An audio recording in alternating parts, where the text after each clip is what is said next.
the state of Maine has its birthday coming up, its 200th birthday on March 15th, 2020.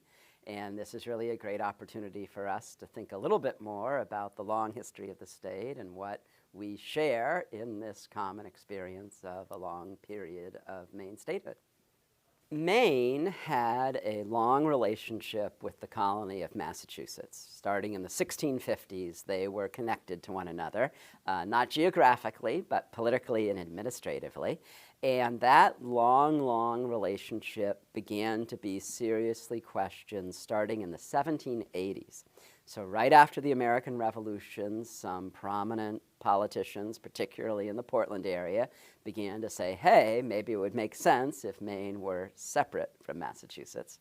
And so a series of votes are approved by the Massachusetts legislature starting in 1792, but it takes 6 different votes until July 1819 before there is a clear popular commitment in what was then the District of Maine to create itself as a new state.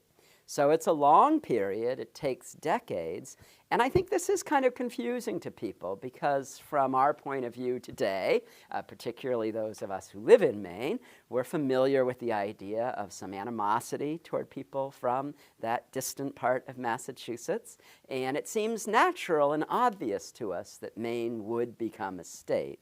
But this was clearly not the case. It took a long time. It took a number of different, very contested votes.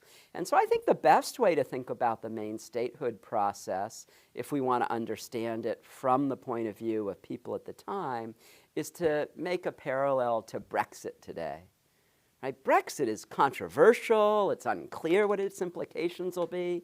And so I think the question of Maine statehood, should it become independent and separate from Massachusetts, was more controversial in its time than is easy for us to recognize looking back from 2019. Right. The University of Maine has organized a major conference that'll be held May 30th to June 1st, 2019.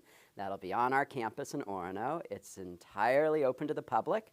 It's a 3-day event, which is maybe more than the general person wants to take on, but we have some of our highlighted events are free and open to the public for no charge whatsoever, and it includes musical performances, scholarly presentations, and also a really neat opportunity for students at all grade levels and local cultural organizations to present their plans about the Bicentennial.